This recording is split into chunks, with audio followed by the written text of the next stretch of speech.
Pierre et Jean montaient ensemble au temple, à l'heure de la prière. C'était la 9e heure.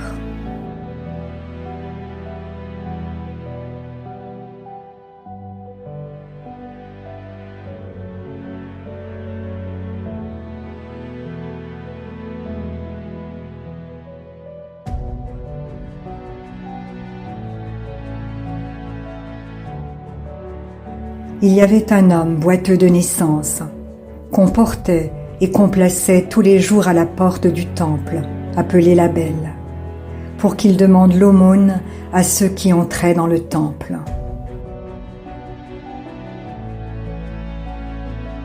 Cet homme, voyant Pierre et Jean qui allaient y entrer, leur demanda l'aumône.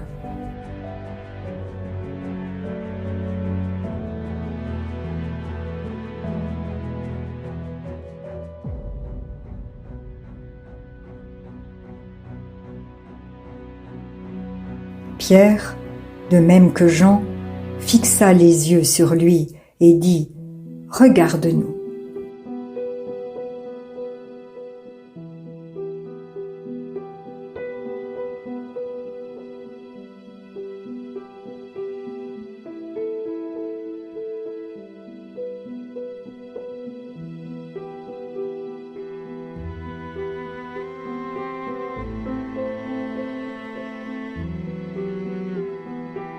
Et il les regardait attentivement, s'attendant à recevoir d'eux quelque chose.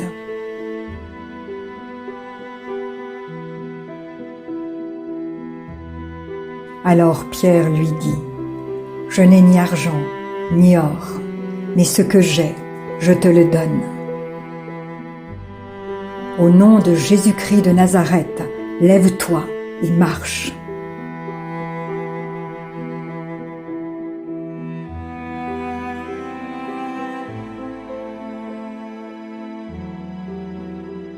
Et le prenant par la main droite, il le fit lever.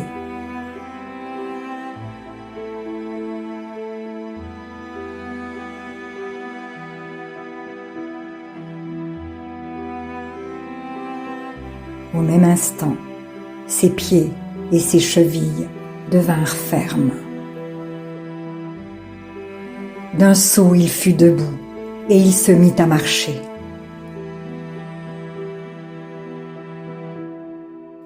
Il entra avec eux dans le temple, marchant, sautant et louant Dieu.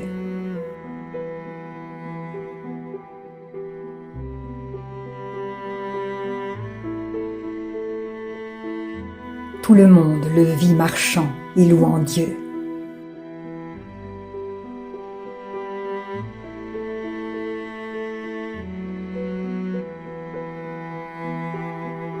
Il reconnaissait que c'était celui qui était assis à la belle porte du temple pour demander l'aumône, et ils furent remplis d'étonnement et de surprise au sujet de ce qui lui était arrivé.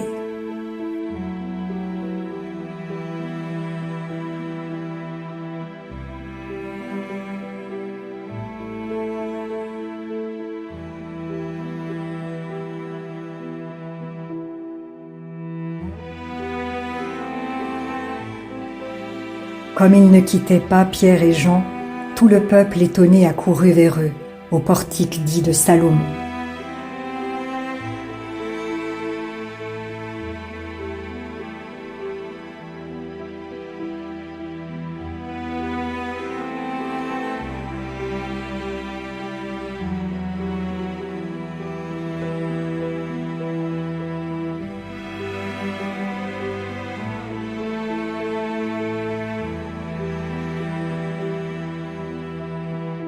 Pierre, voyant cela, dit au peuple : « Hommes israélites, pourquoi vous étonnez-vous de cela ?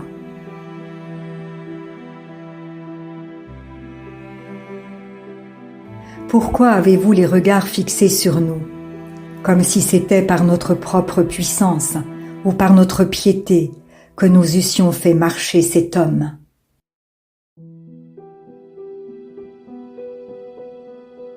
Le Dieu d'Abraham, d'Isaac et de Jacob, le Dieu de nos pères, à glorifier son serviteur Jésus, que vous avez livré et renié devant Pilate, qui était d'avis qu'on le relâchât.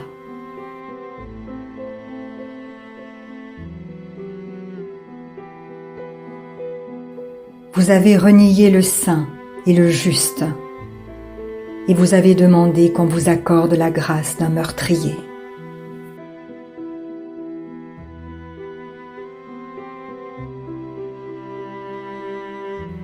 Vous avez fait mourir le prince de la vie, que Dieu a ressuscité des morts.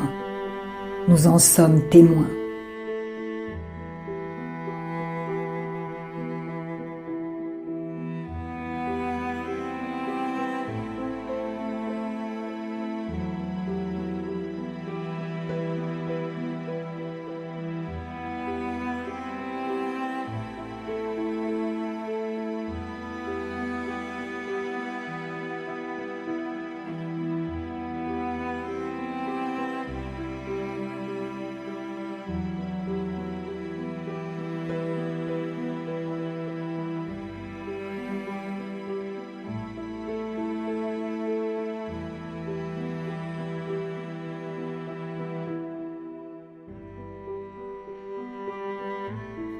C'est par la foi en son nom que son nom a raffermi celui que vous voyez et connaissez.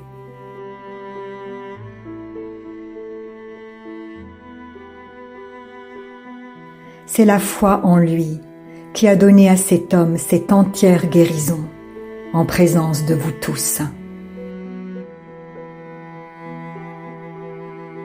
Et maintenant, frères, je sais que vous avez agi par ignorance, ainsi que vos chefs. Mais Dieu a accompli de la sorte ce qu'il avait annoncé d'avance par la bouche de tous ses prophètes, que son Christ devait souffrir.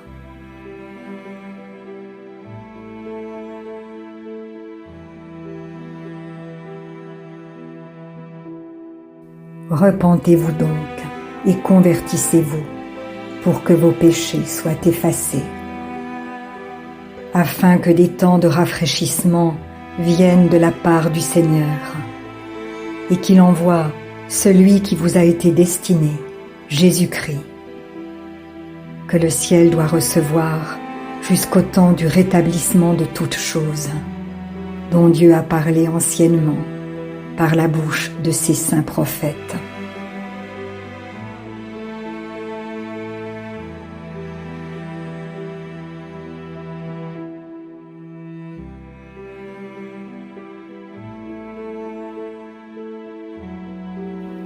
Moïse a dit, « Le Seigneur votre Dieu vous suscitera d'entre vos frères un prophète comme moi.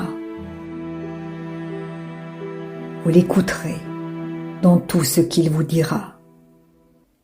Et quiconque n'écoutera pas ce prophète sera exterminé du milieu du peuple. »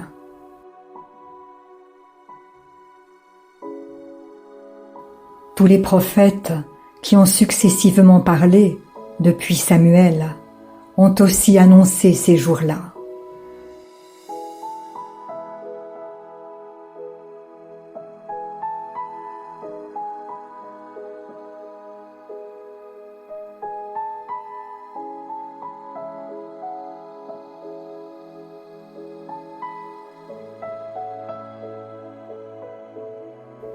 Vous êtes les fils des prophètes et de l'alliance que Dieu a traitée avec nos pères, en disant à Abraham, « Toutes les familles de la terre seront bénies en ta postérité. » C'est à vous, premièrement, que Dieu, ayant suscité son serviteur, l'a envoyé pour vous bénir, en détournant chacun de vous de ses iniquités.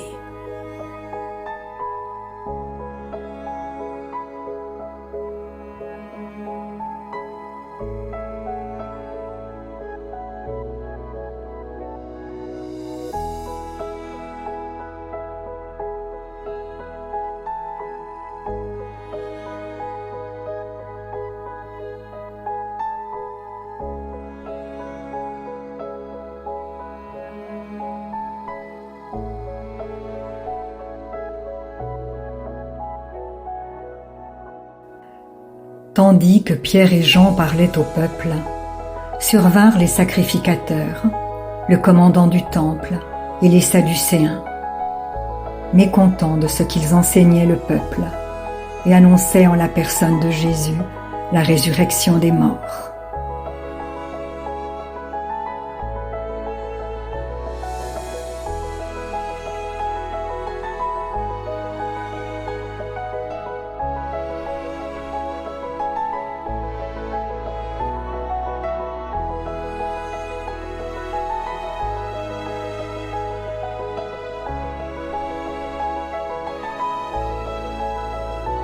Ils mirent les mains sur eux, et ils les jetèrent en prison jusqu'au lendemain, car c'était déjà le soir.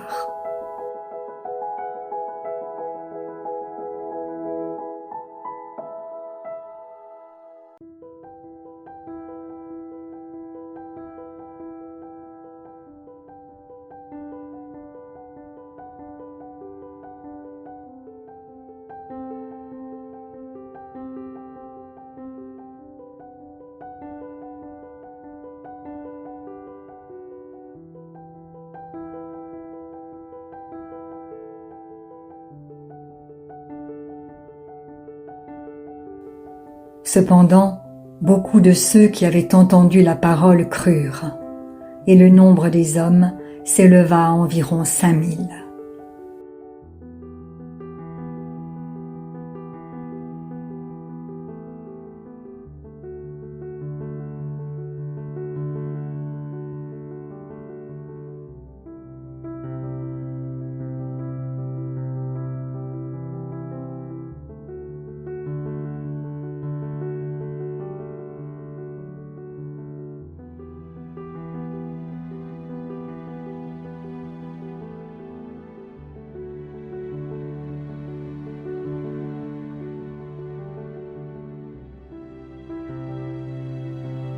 Le lendemain, les chefs du peuple, les anciens et les scribes s'assemblèrent à Jérusalem avec Anne, le souverain sacrificateur.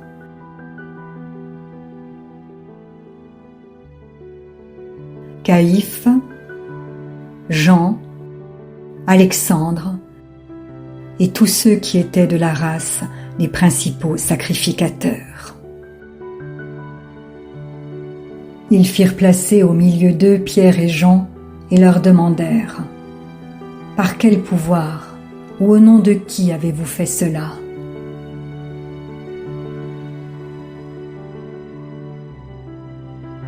Alors Pierre, rempli du Saint-Esprit, leur dit : « Chefs du peuple et anciens d'Israël, puisque nous sommes interrogés aujourd'hui sur un bienfait accordé à un homme malade, afin que nous disions comment il a été guéri, sachez-le tous, et que tout le peuple d'Israël le sache. C'est par le nom de Jésus-Christ de Nazareth que vous avez crucifié et que Dieu a ressuscité des morts. C'est par lui que cet homme se présente en pleine santé devant vous.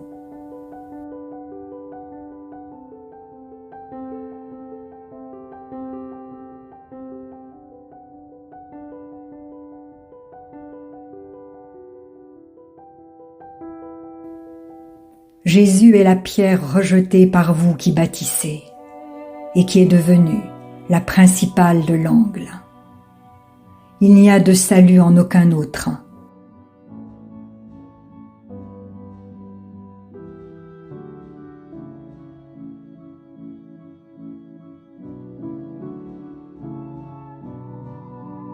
Car il n'y a sous le ciel aucun autre nom qui ait été donné parmi les hommes par lequel nous devions être sauvés.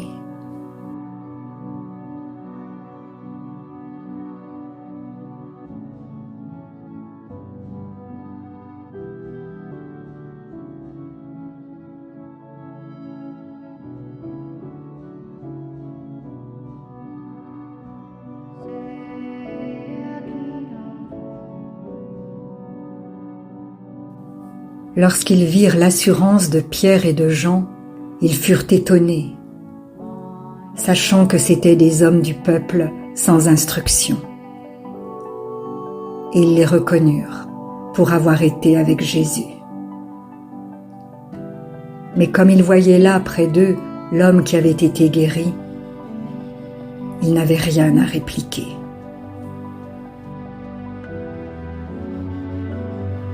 Ils leur ordonnèrent de sortir du Sanhédrin, et ils délibérèrent entre eux, disant « Que ferons-nous à ces hommes ?» Car il est manifeste pour tous les habitants de Jérusalem qu'un miracle signalé a été accompli par eux, et nous ne pouvons pas le nier. Mais afin que la chose ne se répande pas davantage parmi le peuple, défendons-leur avec menace de parler désormais à qui que ce soit en ce nom-là.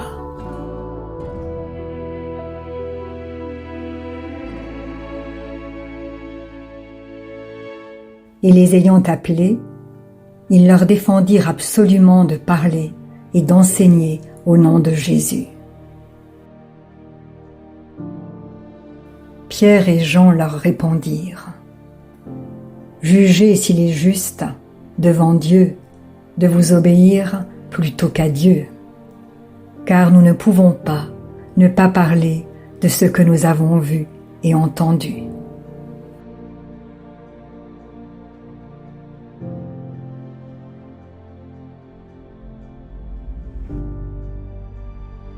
Ils leur firent de nouvelles menaces et les relâchèrent, ne sachant comment les punir à cause du peuple, parce que tous glorifiaient Dieu de ce qui était arrivé. Car l'homme qui avait été l'objet de cette guérison miraculeuse était âgé de plus de 40 ans.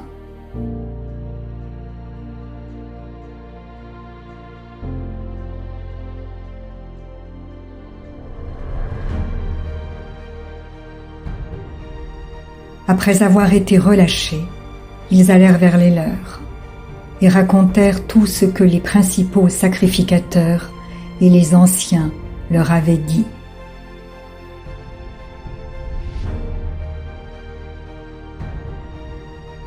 Lorsqu'ils l'eurent entendu, ils élevèrent à Dieu la voix tous ensemble et dirent « Seigneur, toi qui as fait le ciel, la terre, la mer et tout ce qui s'y trouve.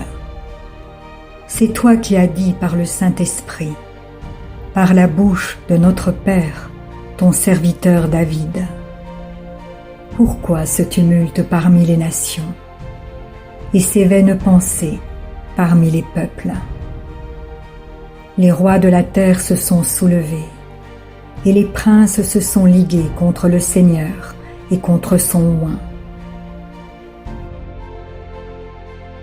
En effet, contre ton saint serviteur Jésus, que tu as oint, Hérode et Ponce Pilate se sont ligués dans cette ville, avec les nations et avec les peuples d'Israël, pour faire tout ce que ta main et ton conseil avaient arrêté d'avance.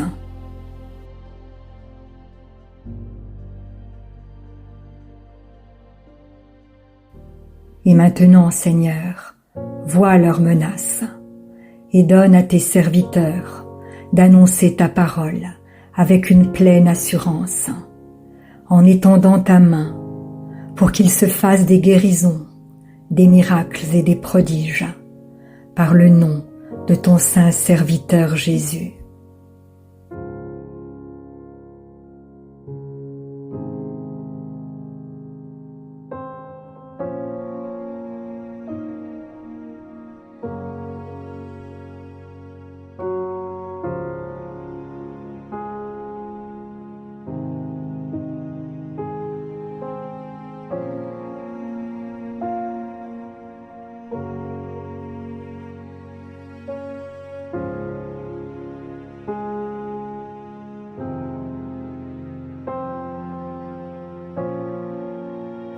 Quand ils eurent prié, le lieu où ils étaient assemblés trembla. Ils furent tous remplis du Saint-Esprit et ils annonçaient la parole de Dieu avec assurance. La multitude de ceux qui avaient cru n'était qu'un cœur et qu'une âme. Nul ne disait que ses biens lui appartenaient en propre, mais tout était commun entre eux. Les apôtres rendaient avec beaucoup de force témoignage de la résurrection du Seigneur Jésus, et une grande grâce reposait sur eux tous. Car il n'y avait parmi eux aucun indigent. Tous ceux qui possédaient des champs ou des maisons les vendaient, apportaient le prix de ce qu'ils avaient vendu et le déposaient aux pieds des apôtres.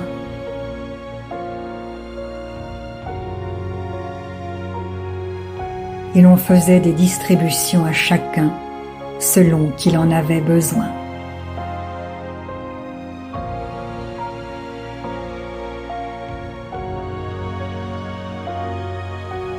Joseph, surnommé par les apôtres Barnabas, ce qui signifie fils d'exhortation, lévite, originaire de Chypre, vendit un champ qu'il possédait, apporta l'argent et le déposa aux pieds des apôtres.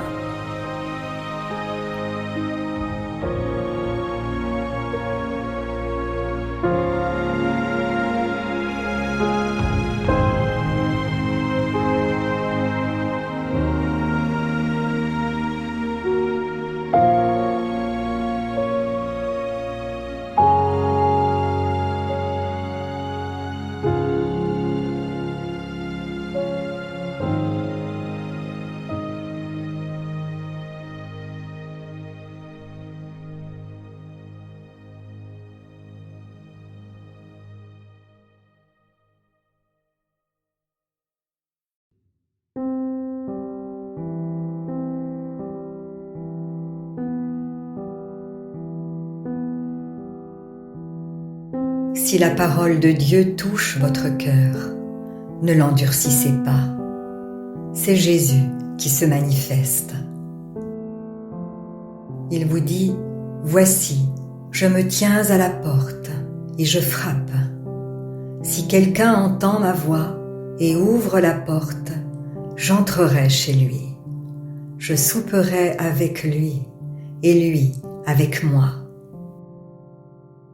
Alors, si vous n'avez pas encore fait de Jésus votre Sauveur et votre Seigneur personnel, vous pouvez maintenant le faire. Déclarez à haute voix et d'un cœur sincère, « Père, je te remercie, parce que tu as envoyé Jésus-Christ, mourir sur la croix pour mes péchés, et tu l'as ressuscité des morts. Je désire, du plus profond de mon cœur, recevoir ce pardon et être racheté par le sang de Jésus. Je t'accueille maintenant, Jésus, comme mon Seigneur et mon Sauveur.